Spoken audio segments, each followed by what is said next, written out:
Hey guys, it's Gwen. Today it's time to cook homemade sushi. In this video I will be demonstrating a California roll, some tamaki, which is also known as sushi cones, and a salmon maki. Again, I don't have avocados for this because they're still rock solid at all the stores. Ugh. Anyways, first thing I'm going to do here is make the sushi rice. Here I got 3 cups of cooked Japanese rice, and here I got around 5 tablespoons of sushi seasoning. You can also make your own using salt, sugar, vinegar, and some sake. So now I just transferred the rice to a bigger bowl, and I'm gonna slowly mix in the seasoning so it incorporates evenly.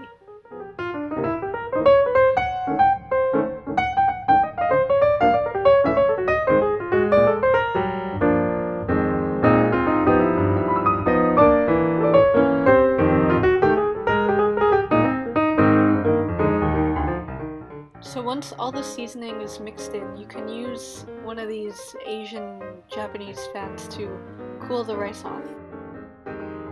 Another way you can let the rice cool is to let it go to a rave.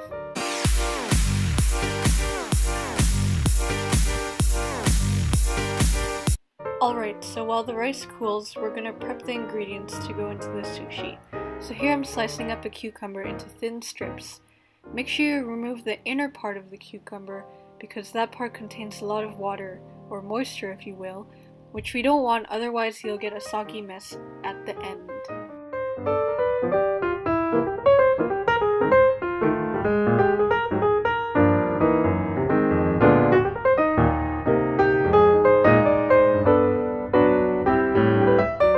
Next, I'm gonna cut up a bunch of imitation crab meat sticks.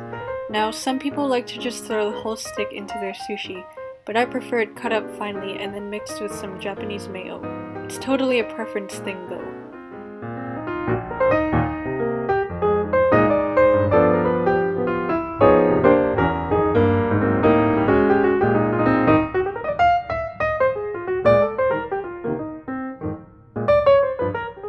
So to the crab meat, we're gonna squeeze in some Japanese mayonnaise.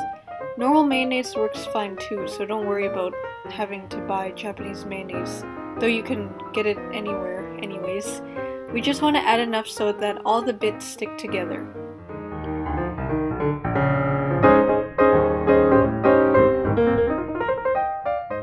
So for the salmon maki, I have some delicious fresh salmon sashimi that I bought from my main sushi joint.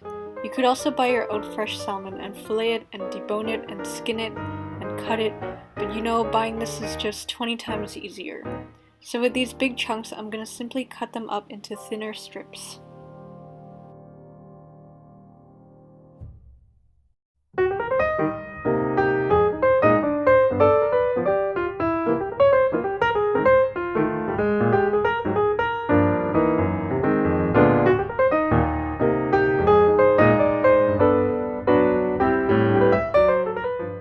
To make the cone sushi, first you want to grab a piece of nori, aka seaweed sheet, and cut it in half.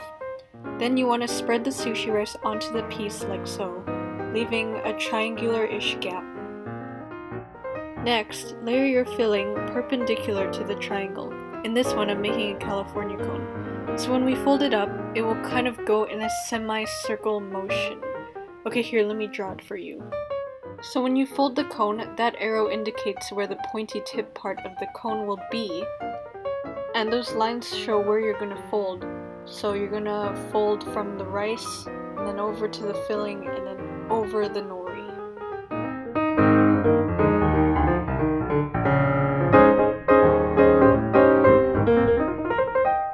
You also want to add a little bit of rice at the very tip there where it's going to fold, so that the nori can stick to the cone, like glue. Ta-da! Here I also demonstrate a salmon cone.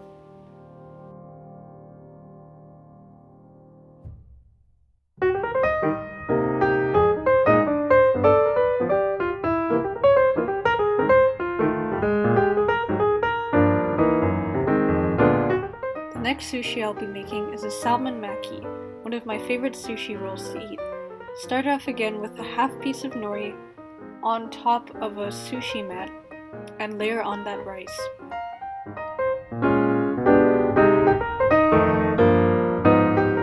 Then put the strips of salmon in the middle.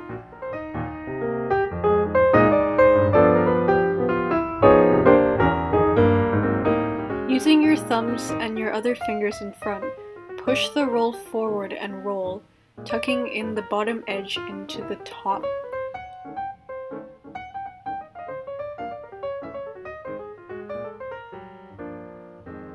Then press firmly with your hands, but don't squeeze violently. Press on all sides with the sushi mat. There you go. A Salmon Maki.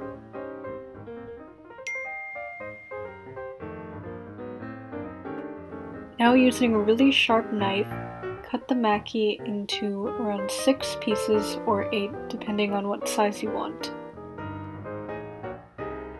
Make sure your knife is a little wet so the rice doesn't stick to the knife.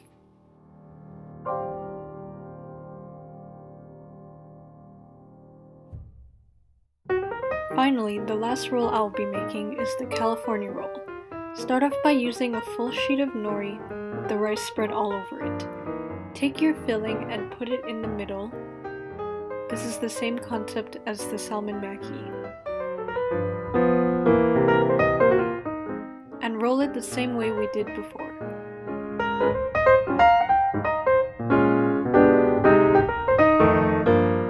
Cut it into 8 pieces and there you go.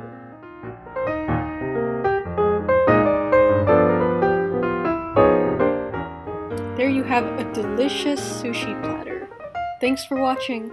Make sure to hit that thumbs up if it was helpful or if you enjoyed this video. Don't forget to subscribe.